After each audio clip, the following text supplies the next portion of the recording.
Everybody ready? Yep. Let's go. Ahsoka!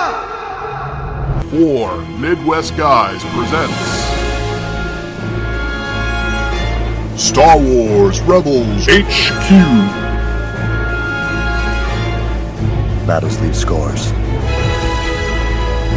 Some you can't see. Holocron. I'm afraid it's changing. I will never let my friends get hurt again. Your anger gives you strength. Governor Price, these rebels have proven particularly stubborn.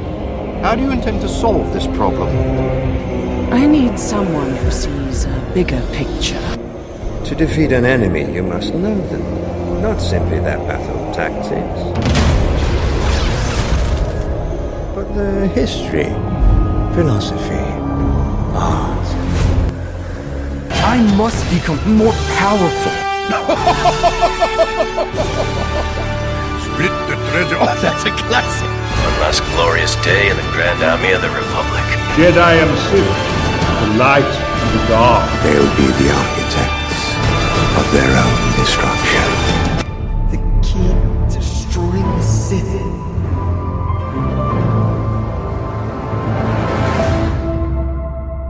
Hello, everybody, and welcome back to Star Wars Rebels HQ. Tonight we'll be reviewing Season 3, Episode 14, Warhead. With me today is my brother, Aaron. Hey, how's it going, man? How's it going, dude?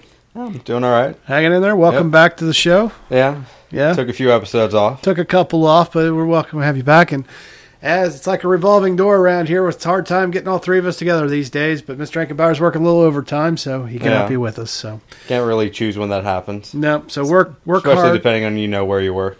Try not to work too hard, Mr. Ankenbauer. So, as always, he's with us as a Force Ghost, though. All right, so, Aaron, let's talk a little bit about this episode called Warhead. I did like the opening of this episode. It seemed very Empire Strikes Back-esque to me. Okay. I don't remember if you remember Empire Strikes Back at the very beginning when they're launching the pods.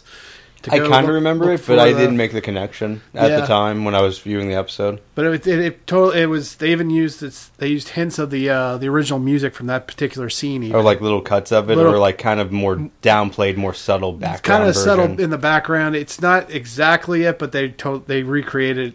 It's very similar. Very like in very tone. similar. Okay. Yeah. So they're definitely trying to capture that ambiance. Oh yeah, I mean that's probably a good choice in terms of like what you're doing for this episode. I mean, I think it's the more Rebels has the opportunity to kind of take music from like the more cinematic or film versions of this. I think probably the better off it will do. Oh yeah. I mean, because I think you've gone on this on a lot of the other like Star Wars podcasts where like the music aspects of it have always been very crucial part of Star Wars for you. Absolutely. And I love how they continue to nod to John Williams' brilliance and to the and to give you that nice warm feeling, for the fans. It's a nice nod to the fans, Yeah. Well, I mean that feeling. I think you like for fans like yourself, like you always kind of associate the two in some way, right? Oh, sure. It's like there's a it's amazing how a piece of music, especially in a movie, when you just hear it, it'll instantly take you back to that scene. Oh yeah. Well, I mean that's kind of like whenever you hear "Eye of the Tiger," you always instantly go back to watching a Rocky film, right? Exactly. Like it's so closely associated, like they're almost inseparable. Like it's a Pavlovian response, right? And it's like when there's a piece called "The Clash of Lightsabers." Not too many people know this, just regular fans anyway, but. The Clash of Lightsabers is that whole build-up when Vader is fighting Luke in the depths of Cloud City, and he's throwing shit at him, and he breaks the glass, and he goes flying out the glass, and it has that great piece of music, and it's like the slow build of the Imperial March. Every time I hear that, it takes me right to that scene, and I know what that is. Well, I mean, I think that's one of the things that's nice about that as well is like you can kind of change the tempo or like kind of the pacing for some of the music, and you kind of reuse it or like have it set up in a similar way. Like I think if you go to the music for the Lord of the Rings films, they actually do a really similar thing, like where they have different variations of like a similar piece, and like they use it either with like woodwinds instead of like the whole instrument or like orchestra, and like they use like a very similar piece and do multiple things with it. Correct. So I think, for like a lot of these kind of more over-the-top trilogies, that's actually kind of an interesting dynamic to throw into it, as well as just the visual and the storytelling aspect. Absolutely, and it really sets the tone for an episode, because this is similar. This is an Imperial probe droid. It gives you that ominous sense of the Empire. It's kind of interesting, though, because like you almost forget like the Empire actually has droids they use in this sort of function, like because after the Clone Wars, a lot of them get decommissioned, or at least the droids they used during the Clone Wars, and like we do see the one droid whose name I can't remember in Rogue One recently, K2SO, yes, K2SO, yes, who's kind of a big military type, but you don't really know what happened to them like following Rogue One. Well, yeah, if you go into just the classic trilogy, when it comes to droids, even there are just servants. Yeah. There's not really a killer robot. They're just service droids, essentially. Yeah, they're service droids, and that's about all you see. And it's not until we get to the prequel era that suddenly you have battle droids. And then once we get out of the prequel droid and go into this modern era of Star Wars with Disney, that they're trying to slowly merge the two. You're starting to see droids show up a little bit here and a little bit there. Like they actually have more functions than they did in the original films. Right. But they're not quite as prominent as they are in the prequels. So. Right, exactly. It's always one thing that's interesting to look at the dynamic differences between like the prequels and the original films. And you see how prominent droids are and technology is, and then you go into the original films, which there's definitely part of that is the time frame when it's actually made in real life, and then you kind of have the story aspect that kind of justifies it, like the Empire kind of rummaged the entire galaxy. But sure, it's interesting to look at like the bits of technology that exist in the prequels that you think should in theory make it to like the original films, and they kind of don't. Yeah, they don't, and the only thing, the only argument I can make is in the New Hope when he goes into the bar and the droids try to enter the bar, and the bartender says, "We don't serve their kind." Yeah, there is definitely an underclass or a concept of racism towards droids in this universe. Yes, and even in this episode, you actually see it a little bit, like where you kind of have what is it? Chopper's opinion's doesn't really matter that much. Right, exactly. Because he's just a droid. He's just a droid. Even though Chopper's actually saved a lot of members of the team multiple times. Although they do refer to him as part of the team and whatever. But it's one of those things, like, it's funny to see how often, like, just, like, his opinion's overridden because he's a droid. Right, exactly. And there is, like, a weird sort of subtle reference to, like, racism and slavery and, like...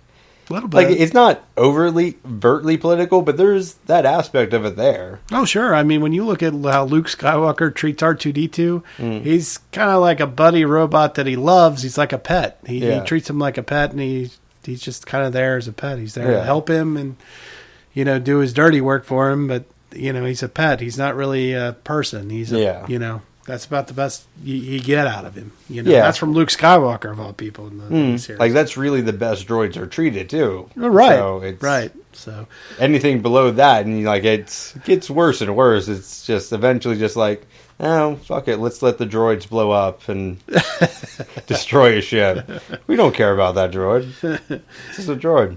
Well, as you can see, we like to get off on tangents. We got on a really good one there, and I would love to talk about it more. I think we've actually gone off on that tangent a few times. We have. Like how droids are treated in this universe. We have, but it's been a while, and I love going on these tangents with you, my brother. We should probably have our own special podcast just called Tangent. Going off on tangents. I don't know. Well, I think we have to be real careful with the name because I think there was another podcast out there called Tangentially Speaking or some shit like that. Oh, okay. Well, I don't remember what the actual subject of it was, but I think it was just like an interview thing. I've listened to it a few times. I just can't remember who did it. Maybe we'll just call it Way Off Target or something. I don't know. We'll figure it out. So, what happens when stormtroopers fire? And they actually hit something? Ooh. Deeply they don't metaphoric. Hit it. That's the joke. It's just off target. Stay on target. Stay on target. And speaking of staying on target, let's move back to Star Wars Rebels, shall we? So it opens up with a great Empire Strikes Back feeling. You get that whole, exactly what's going on. You know what they're firing. It's going to be some sort of a droid. Instead of an Imperial probe droid, though, we find out that it's what looks to be like a protocol droid. And as a matter of fact, this particular protocol droid is the original artwork from for R2D2 or not R2D2 for C3PO that Ralph McQuarrie drew. Now, granted, he's blue in this, and the original droid was gold. Yeah, but still, it's the same. It's a very same similar face, design. same body style. It definitely has like kind of a classic sci-fi feel to it. Like you look at it and like it's definitely reminiscent of like Metropolis, like the old like 1920s or 1940s movie, like the robots, and stuff like that. Either that, or even if you go back to like I think it's either Young Justice or Teen Titans or one of those things that has like a version of Red Tornado that's actually really similar in the face. And as well as like kind of the body setup as well. Kind of has like the square. Yeah, like it's very basic, almost like you took like a clay mask of a person, like a mold, and you just kind of put it in like a metallic form. Right. Like it's very similar to that. Similar to that, yeah, I agree. Almost like a mask, like a play mask or something in a way. Yeah, I know what you're saying.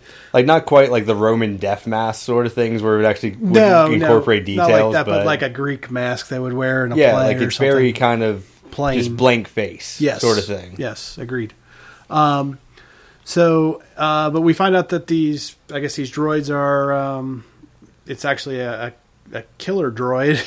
in a way. Later on we see it like it actually transforms and everything. Like it extends, like it actually becomes like this kind of cool like stalker sort of thing. Kind of, yeah. And we'll talk about that in a little bit, but it's very smart though, because right off the bat it decides it's being attacked by the spiders, space spiders, and it basically says I can't give away my location or my position, and it's smart enough to know that the Empire will come looking for it. So I'll just let myself get hurt here, and not give away it's actually kind of interesting in that regard too, because like on first watching of that, like you don't necessarily pick up that it's not giving itself away. You just like the first viewing of it, you're just like, oh, it's just kind of a weak C-3PO like droid. So like, of course the spiders are going to kick its ass. Right, exactly. And then you get to later on the episode, it's like, oh no, I was wrong. I was totally wrong. It totally could have killed it. Yeah, it could have killed all those spiders. Right, but I'm not going to give away my position. So some pretty cool tactical programming. Yeah, it's very interesting in that you kind of see its ability to kind of scan its horizons later on. It's like clearly it's able to kind of strategize very quickly. Yeah, it's able to determine like what's surrounding it in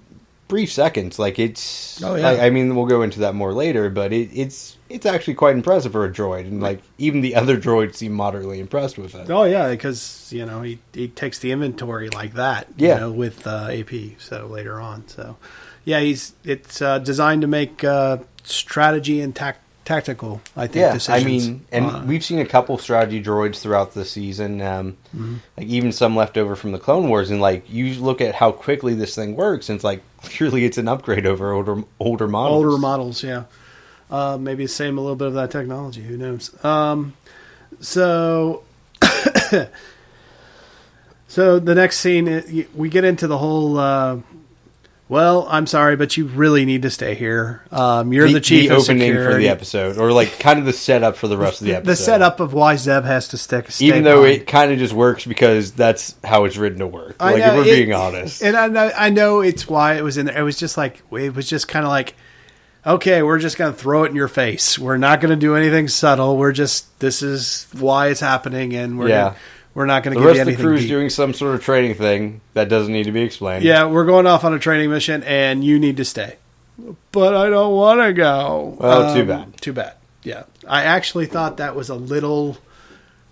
Yeah, it kind of works because the plot determines it needs to work. Right, and not only that, but I thought for Zeb that's kind of demeaning. He's someone who's normally part of the entire crew. Yeah, he's part of the crew. He's part of the family, but also he's a big, strong, burly guy. This guy wouldn't go whining to Hera like a little kid to his mother. I understand boredom, and no matter how big you are, that's a curse upon everyone. But still, I just see Zeb taking an order. You would expect him to be more stoic about it. Yes, just take your lumps and take your orders like a good troop, like a good soldier. And I think the idea was kind of writing some bit of comedy relief for it, but I don't know if it really hits. I think it was, and I have to remind myself that it is a kid's show. I do forget that, at times. Well, I mean, I think if you look at modern cartoons, we kind of expect more of them than we did 20 years ago. Very much so. In many ways, you can look at a lot of modern cartoons and you can look at them the same way the Flintstones was originally, where it's more of a family show, or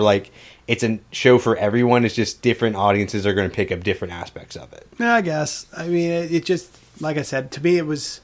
I always look, I guess, to expect more, and it's just like I just don't see Zeb doing that. I mean, yes, it feels out of character. Yes, is Hera the matriarch of the group? Yes, she is. Does Zeb respect her? Yes, he does. But is he going to go whining and complaining to her because he doesn't get his way? I don't see him doing that. That's fair, man. Just my interpretation of the character. To you, that seems off character. Yes, to me it does. Now, for a cartoon series, no. And you're right. It's meant to be comic relief. But for I could see where like it seems off character for a lot of people because it seems a bit excessive at points. Yeah, it does. And but yeah, go ahead. Oh no, go ahead.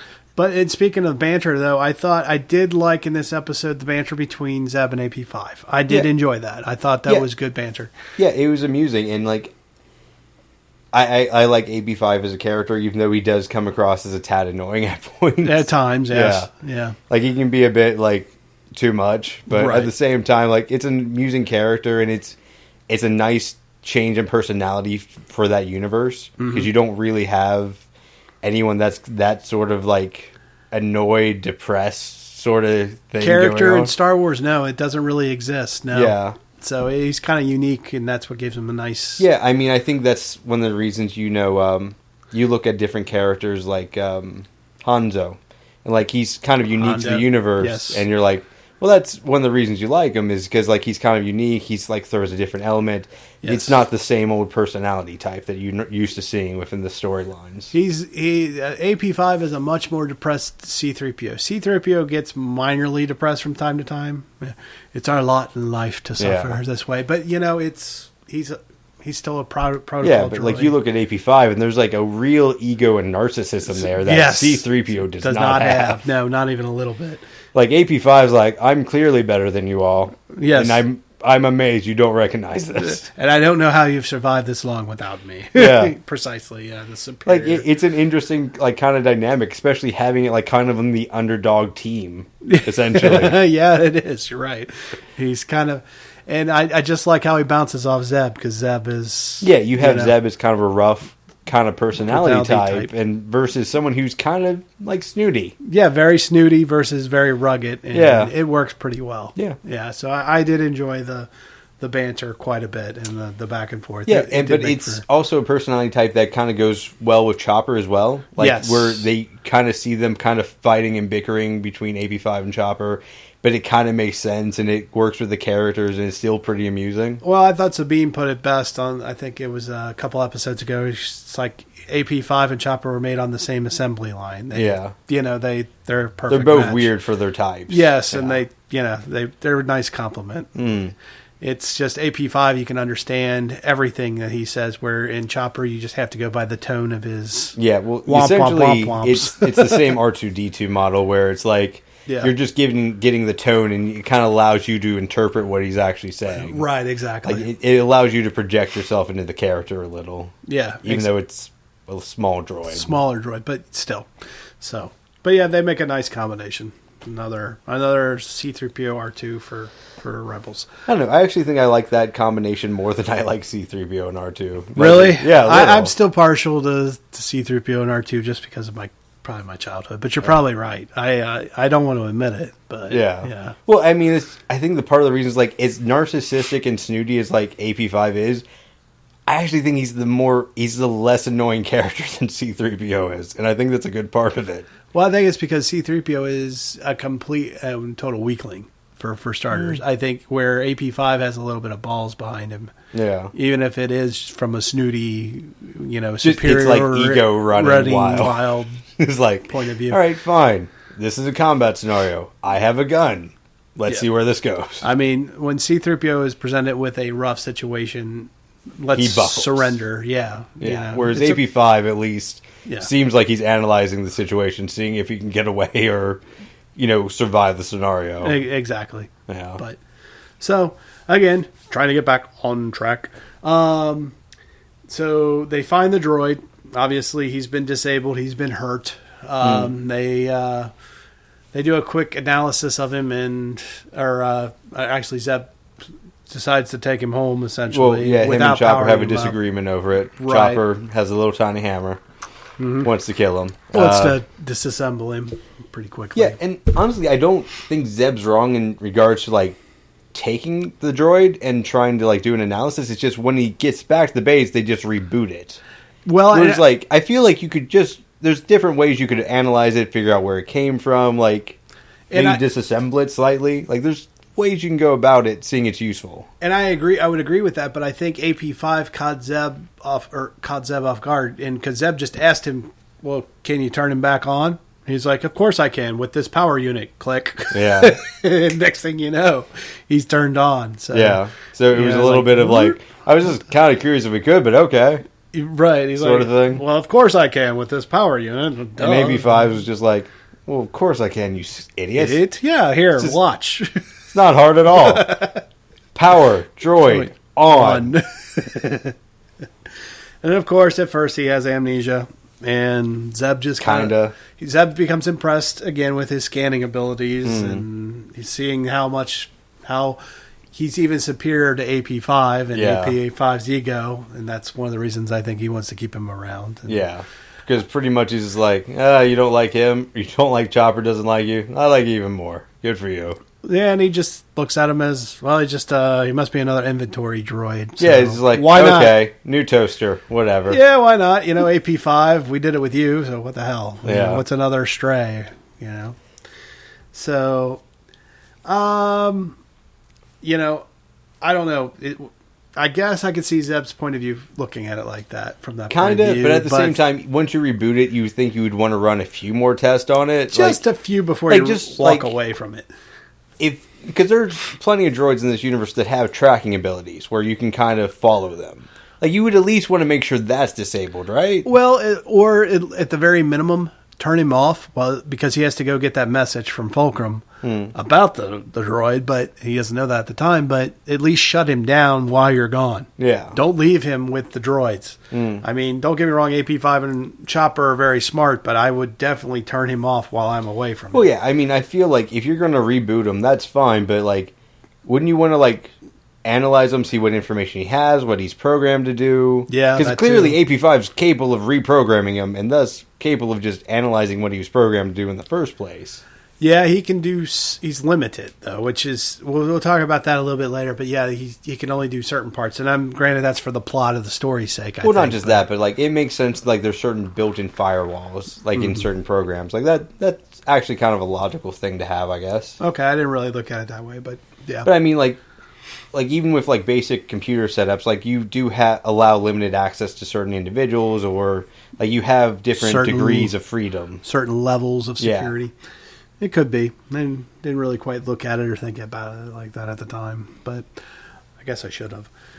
All right, so Zeb finds out from Fulcrum, a.k.a. Agent Callus, that what the droid really is, and it's actually a recon / assassin. You even see like the quick droid. Schematics of when it extends and becomes more dangerous. It's attack mode, I guess. And suddenly Zeb has his Carabas moment, and shit. Yeah.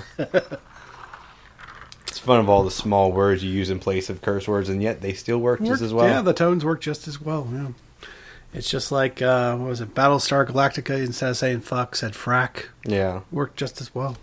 Well, what was it? Was it Firefly where they actually started using, like, Mandarin curse words in place of, like, actually cursing? You might be right. It's been a while since I've seen that show. It's a really good show, though. Oh, yeah. Kelsey's obsessed with it, so I've seen it on multiple occasions. I'm sure you have. The movie's really good, too. I haven't seen Serenity yet. You haven't? No. Oh, you got to see that. No, apparently, like, it's uncanon for her, so like I've never had to watch it. So okay, all right. Well, still, it's worth seeing. I know they did a limited like runoff like comic or book about like the preacher character. Yeah, that actually sounded kind of cool. He's kind of a cool character. Yeah. But the movie's worth seeing. You should see it anyway. All right. But anyway, get back. So we get to the whole part where the thing, they find out what he really is, and he suddenly comes back to life when he hears the word rebel. Yeah, rebel base. Rebel base. Rebel base. Rebels. Model DX, blah, blah, blah. Oh, that's right. I'm supposed to kill these. I'm supposed to kill you or at least get out of here and report you. So Yeah. he goes into battle mode, and he no longer looks like a protocol droid. Yep, he transforms. Instead, he turns into the robot Slender Man, and kind of, in a way. Kinda, yeah. Yeah, kind of creepy. Yeah. Red eyes. His face comes apart. Yeah, one of the things I found really funny about it is, like, you look at how capable of a droid that is once it's actually in battle mode, and you're like, oh, dude, that puts the Clone War droids to shame. Oh, yeah, it's definitely... Like, you imagine, like, an army of those fighting, like, Jedis? Oh, even the Jedis would be fucking Jedis dead, would man. have a hard time with them, yeah. Yeah. Yeah, granted, lightsabers would make a big difference. Oh, yeah, but at the same time, man, like, you look at just how capable and how quick maneuvering that is. Well, it took a lot of damage, too. I mean, Zeb hit it with his blaster. Zeb hit it with when he turned his rifle into his staff. Yeah. With the electric on the electric things on the end. But yeah, like, it took some damage. Yeah, it took some serious damage. Like, you probably could have had that thing nothing but a torso and a head, and it would have kept crawling towards him. Not only that, but it was kind of cool after they damaged it, and the thing kind of went on like a killing spree. Oh, were other droids? Droids. It was kind of like a creepy. It kind of felt like a horror movie. You know what it kind of reminded me of? The Thing, like where they're up like in the Alaskan base, and like it's like choosing like different hosts, like and it's like copying their image and such. But like it has that kind of sneaking through the corridor sort of like thematic element that like kind of brought it to mind, because it really does kind of go to this like thing stalking things and like preying on them and being like almost like this robotic ghoul sort of thing. Kind of, yeah, because he's taking them for parts for himself. Which is brilliant. You don't see other droids just like scavenging other live droids and be like, nope, need this. I'm sorry, but your heart, I need to take your heart. Yeah. But it's weird because like you actually see it like leaking fluid at a certain point, and then once you get to that dead droid, it's like, nope, not anymore. Took care of that. It's like it fixed itself like in less than 10 minutes. Yeah, it took out 2 droids. It took out a protocol droid, an R2 unit, and it took out a gonk droid. Unfortunately, yeah. But you look at how quickly it scavenged for parts. Like, that's impressive. Like, if you had an army of them, they would have just taken the shit from the dead ones to repair themselves. Kill the other one, the wounded to... They probably would have done that. Like, oh, that one's not usable anymore. He doesn't need this. I'm fixed. He's still dead. Our army's +1. That's not a bad idea for a future episode, Aaron, actually. That's kind of creepy and cool it's a zombie army, essentially. A zombie robotic army or something. Yeah, like... in the way it functions, it almost functions itself. Yeah, it works in kind of a ghoul-like format, even though it is a robot. Yeah, I found that very cool in this whole episode. Yeah, honestly, that's a very cool droid. And like, you're like, oh, why did that droid not continue? And then by the end of the episode, it's like, oh, okay, that's a critical flaw. I see why they didn't continue with that. I mean, you could have continued with just kind of getting rid of that flaw. Just end the self-destruct sequence thing. You probably could have kept manufacturing them. Maybe it was designed to do that so that you thought it was down and then it blows up its target after you shut it down and you don't realize it. I know, it's just like, you look at how capable that droid is and you're like, why did you stop manufacturing them? Because that thing could have just destroyed planets. Maybe. Yeah, I don't know. Maybe there's only a limited number. I don't know. Maybe it's a, costly it thing. Definitely comes across like a prototype unit in some ways. Like, because that's the first time you've ever seen anything like that. It's a perfect spy droid, really. I mean, it can conceal itself as a protocol droid, which there's a billion of in the galaxy. Oh, yeah. And just, wander around without even going into battle mode. And funny thing is, because robots are such a lower class, like in this universe, like, no one would give it a second chance, because Chopper dresses up like Imperial droids all the time. Right. They never notice. No, they're like, it's just another droid. Yeah. Yeah. And they're the perfect spies in this universe. But yeah, so it's a cool design. It was a cool concept to see it put in place. Not only just like the cool design, but like how they started shooting like some of those like scenes of it, like just taking other parts or like, like there was a really good directorial decision of like how you shot those. Yeah, I agree. How they show the Prequel droid as no head, at all. And the or you see like inside flap. Chopper kind of looking for it, and then you see like little parts kind of falling off from like the other around the corners. Yeah, very creepy, horror-esque almost.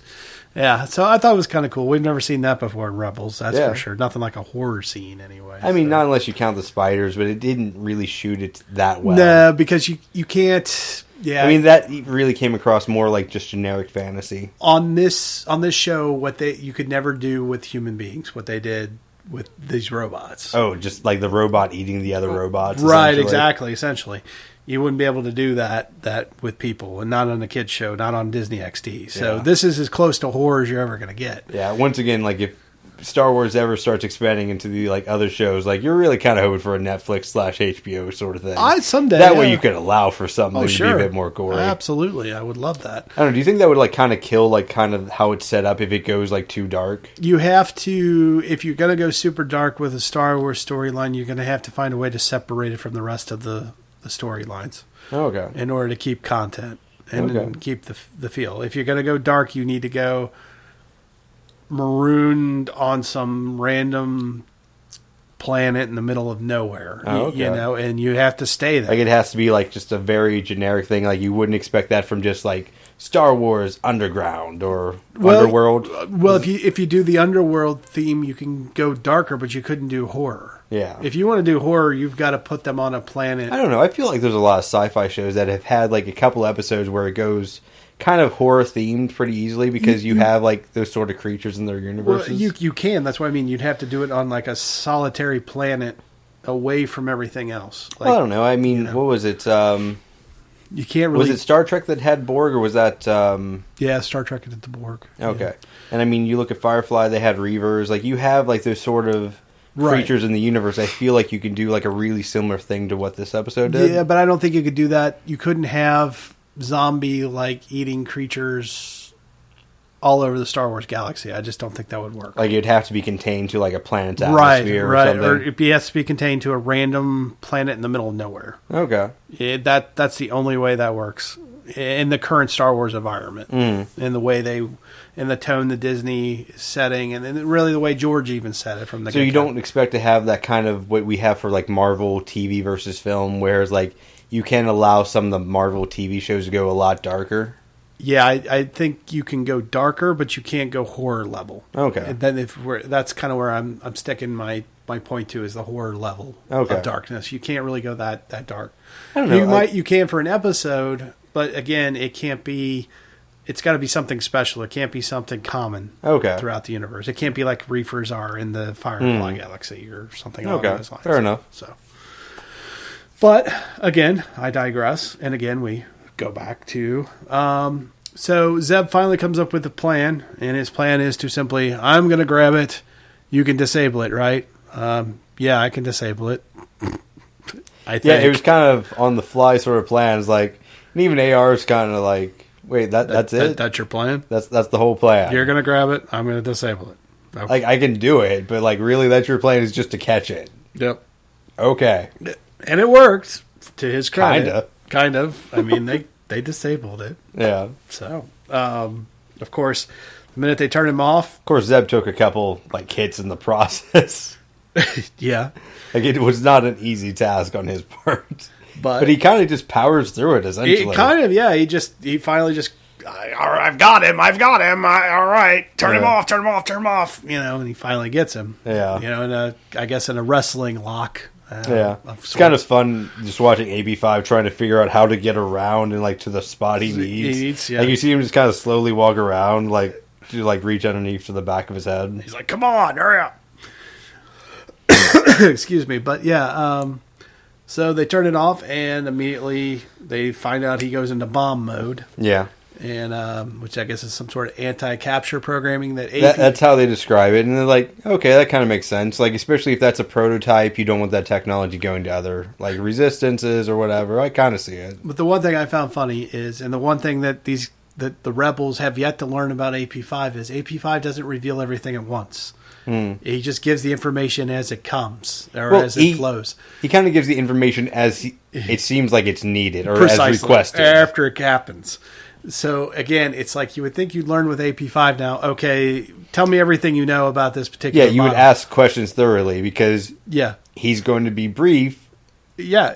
He'll get to the point. That's kind of his thing. It's like he's direct. Right, and instead of asking for a full briefing, it's like, oh, he's gone into imperial capture mode. That's probably what he set off his bomb. It's like, well, why didn't you tell me that in the first place? Kind of that would have been an integral part of this plan. Yeah.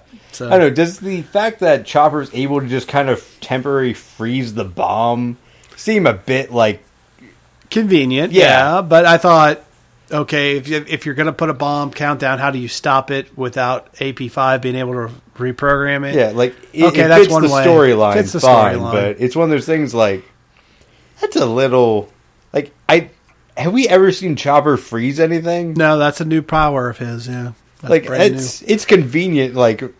He has a bunch of little things that he does that are all just real convenient timing. I didn't really give it too much of a second thought, just because he's kind of that protocol droid like R2-D2 we didn't know could fly until we got to the prequels. He's just got all these gadgets in him. He's pretty much the Swiss Army knife of robots. He's a rolling Swiss Army knife. All the R2 units are, the HP units are, same thing. I don't know, it's just it's not that I'm against it, and it's an interesting way of taking on and blowing up the ship later, but it just seemed convenient. That's all. Well, yeah, again, it's, and once again, we go to the beginning of the episode, it's it kind of just happens that way because it's what the storyline demands. Yeah, precisely. I mean, it moves the plot along. Yeah. But again, Zeb finally comes up with an actual big plan, or it was actually a good plan too. Yeah. He's like, okay, let's reprogram it so the bomb goes off when he reconnects with the Imperial network. You even have that funny line from AP5, which was like, "Oh, sorry, I was just amazed you actually had a somewhat good plan there." Yeah, I was amazed you came up with that's a really good plan. I'm kind of shocked. Yeah, I didn't think you were capable of such thoughts. It's, I thought that was kind of beyond your brain. Yeah. In that typical superiority thing, complex of his. Yeah, it was actually probably one of the better lines of the episode. Yeah, it was. It was another piece of that great banter that I did like and enjoy about the episode. Yeah, don't get me wrong, I don't know if this episode really advanced much for the series or the season, but it was an okay episode. Yeah, it really was. I mean, it was entertaining. It was fun.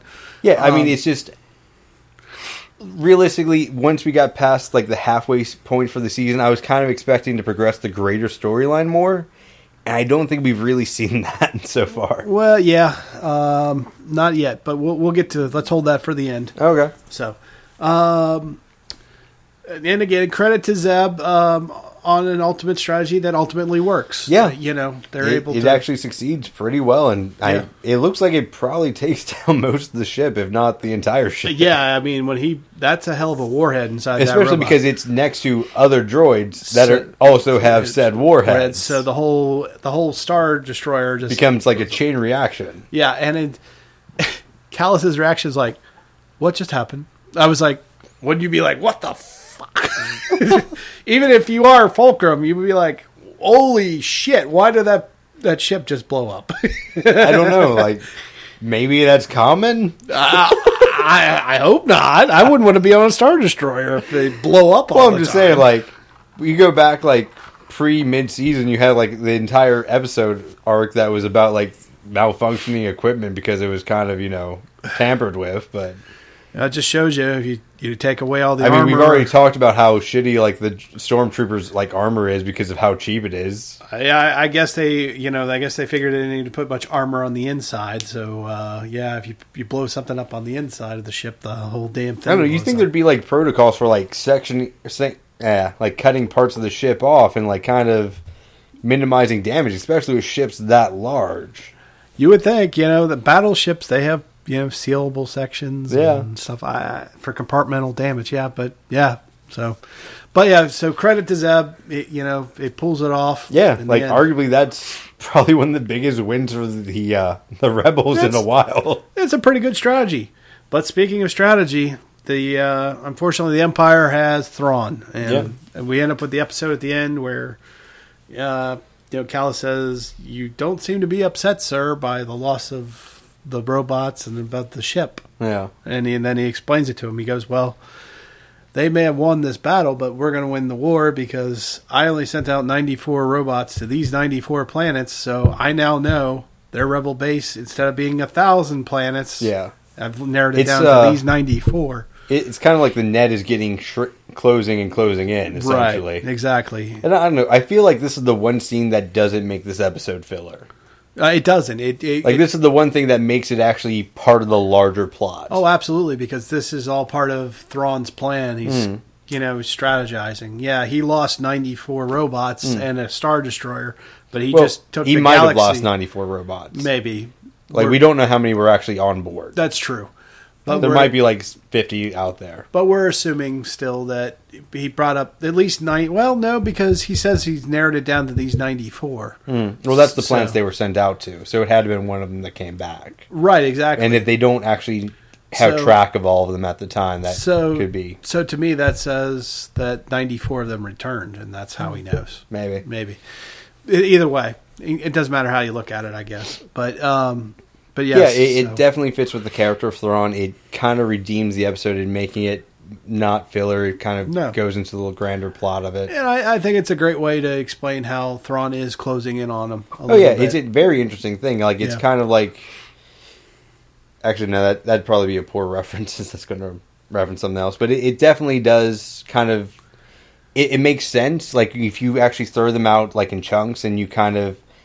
hit something and then you don't, and then it's like win or lose, you kind of win. Right. Well, it's like playing Battleship. You've got a general idea of where the ship is by the end of the game. You know? Even if you've lost, you can go back and look and go, aha, I can see where you probably were in this area. So instead of having thousands of planets or points, I narrowed it down to a certain area. So. Yeah, it's definitely a good strategy on his part, and it's a closing net that really does kind of suggest he's getting closer and closer, and it fits the character well. It's an interesting plot point. Oh yeah, because now, especially with his intellect and his strategy, him being able to concentrate on just 94 of 1,000. Also, you also have to ask how many of those 94 planets is actually habitable, and easily habitable. Actually makes sense to use as a base. Precisely. There's probably factors where you can start checking one or two off, that one has a poisonous atmosphere for most species. You probably wouldn't want to use that one. Or they're not there, or we've seen them jump from this point to this point. So how did they do that? You can start backtracking them. Yeah. Their jump points. I've got a report of them here and here and here and here. Like he did in that one episode, he backtracked them. Yeah. So. Yeah, so that 94 could get whittled down to 20 or 30 really quickly. Real quick, yeah. And I think that's exactly what's going to happen, obviously. I don't know if we'll necessarily see that thought process shown on screen. Maybe not. But it definitely seems like something, the character could whittle down in time. It makes it very believable for us now going forward that the Rebels have very short time left at Chopper Base. So if they decide that they have an episode where the Empire just suddenly shows up one day, then we know why without having to really think about it. So, all right. Well, I think we've dissected the heck out of this, and hopefully we haven't gone off too many tangents for you, but let's go down into final thoughts and grades.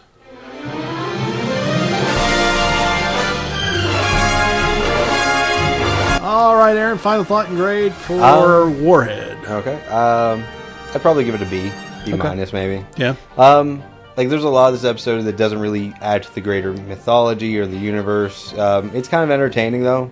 Mm-hmm. You do have those kind of fun dynamics. You do have that sort of interesting robot stalking around the corner sort of thing. I don't think it's a great episode, but I don't think it's horrible either. I feel like it's entertaining on its own. It's just if you're going into it expecting it to the season to pick up and kind of speeding along the main storyline, it might leave a little to be desired. Yeah, I agree with that. I would actually go on. I began when I first started thinking about grades for this episode. I started at C+, and then I said no. It's got some really good banter in it. It does connect at the end with Thrawn, and that horror scene with the robot is pretty damn cool. Yeah. And how that robot is something that Thrawn would use and would throw out there. And the more I got to thinking about it, it's like, you know what? Now I'm going to upgrade it to a solid B. It's pretty much a good B episode. It's entertaining. You can rewatch it a couple times. Yeah. It's, my daughters wanted to watch it twice now, and for her, that's pretty good for 7-year-olds, Attention span. And she watches the whole thing. She doesn't stop. Yeah. So, it's a decent episode and it's worth checking out. So, all right. So where can you find 4 Midwest Guys? Well, it's really easy. Just go to google.com and type in the number 4 Midwest Guys. There you'll find our Facebook page, our Twitter account, our YouTube page where we also post our podcasts, our Podbean account the main site that we put these podcasts on. Go out there, check us out. We got a lot of other stuff that we do. We do Marvel DC Kings, which we want to get back to. There's a lot of things coming up we want to do. Like we keep talking about, we need to get together and really hammer it out. But Stranger Things I'd love to do, and a lot of other Netflix series, Defender series, etc. I think we both were wanting to finish Westworld at some point and maybe decide to do something. Yes, like that. I want to do Westworld. I've only seen it, I think, the first episode, but I need to sit down and binge it. Yeah. Be done with it. There's a lot of other stuff that we do. We also do all the big blockbuster movie reviews, especially the comic book movies. Yeah. We review all And I think of there's those. going to be a lot coming out this year, so we might even be in talks about doing a special for Dis Expectations or something. Something might not be a bad idea, especially after this latest Logan trailer dropped, which we were talking about before the show. Just, damn, does that look good. Oh, yeah. It looks amazing. Yeah. I am far more excited about that than I thought I would be. Yeah, this is by far... I don't think I've ever been hyped for a Wolverine movie before. No, not so much. Yeah, this is... I've always liked Wolverine, but this is pretty damn cool looking so far. So we'll be doing all that and so much more yet to come. So please check us out and let us know how we're doing. Drop us a line on through Podbean. Drop us a line through Facebook, Twitter. Also, drop us a line on YouTube as well. So just make sure you hit the subscribe and the like buttons, folks, and follow us so you know when we drop a new podcast so you get to it right away. All right. Well, Aaron, thanks for joining us. Yeah, not a problem. And for B. Willie saying, may the Force be with you always.